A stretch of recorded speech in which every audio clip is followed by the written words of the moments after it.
C'est cette histoire d'amour merveilleuse entre cet épicier musulman et ce jeune garçon juif abandonné par sa mère, ensuite par son père qui va se suicider, etc., qui finalement n'a pas beaucoup de chance dans sa vie, mais la chance de sa vie, c'est de rencontrer ce monsieur Ibrahim qui tout d'un coup va lui donner confiance en lui, va lui donner un chemin dans la vie, va lui apprendre finalement à se découvrir. Finalement, cette rencontre, Momo apprend la résilience, apprend à dépasser finalement les pires vicissitudes de l'existence et il nous apprend à nous que quelles que soient les difficultés de la vie, il y a un chemin vers la lumière et que c'est une volonté personnelle. La résilience, c'est une volonté personnelle, on peut trouver ce chemin si on le décide. Et c'est sûr que l'amour est un moyen, j'allais dire, un révélateur extraordinaire, et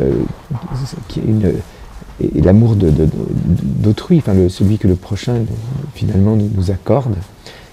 c'est vraiment ce moment de salut qui nous renvoie à l'idée qu'on peut s'en sortir et qu'on peut trouver une solution à tous les problèmes, les pires problèmes de l'existence. Moi j'ai eu envie d'abord de jouer ce texte parce que c'est un texte d'Éric Emmanuel Schmitt qui est je pense peut-être mon auteur favori, enfin celui que je lis le plus parmi les auteurs contemporains et dont j'ai suivi finalement toute l'œuvre et c'est un honneur et un bonheur absolu pour moi de pouvoir avoir la chance d'incarner un de ces personnages. Il se trouve qu'en plus, dans la proposition que me fait Éric Emmanuel Schmitt, il y a pour moi l'opportunité et l'envie de pouvoir tout d'un coup donner ce que je pense être la belle et la vraie image de l'islam, qui est une religion, très belle religion d'amour, qui prêche l'amour de son prochain, la tolérance, le respect, et pas du tout ce que certains apprentis sorciers voudraient nous présenter comme étant, j'allais dire,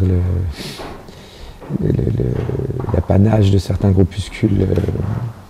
terroristes. Je trouve que dans notre société française,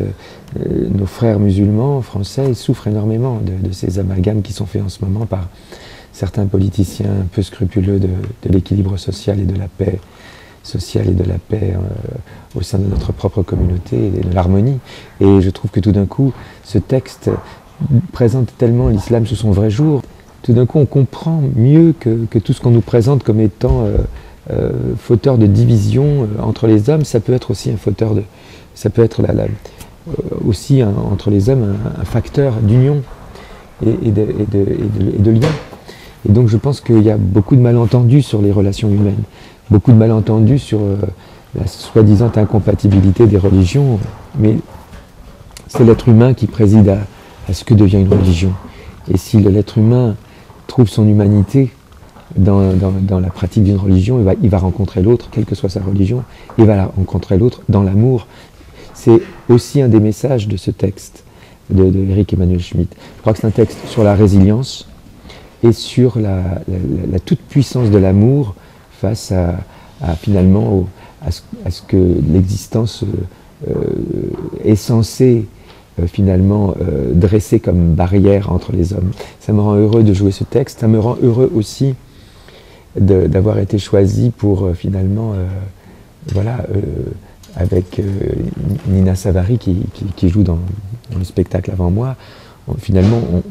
on inaugure la naissance de ce théâtre, on participe à la naissance de ce théâtre qui renaît de ses cendres, hein, puisqu'il a été repris par Francis Lambraille, Bruno Metzger et Éric Emmanuel Schmitt. Et finalement, ça me rend très heureux, je suis très fier, oui, de participer à cette naissance. Et je disais que j'avais vraiment le sentiment d'être, oui, voilà, dans une naissance et dans une essence. C'est-à-dire vraiment, pour moi, la synthèse de ces deux mots, pour moi, c'est être dans une vérité. Voilà.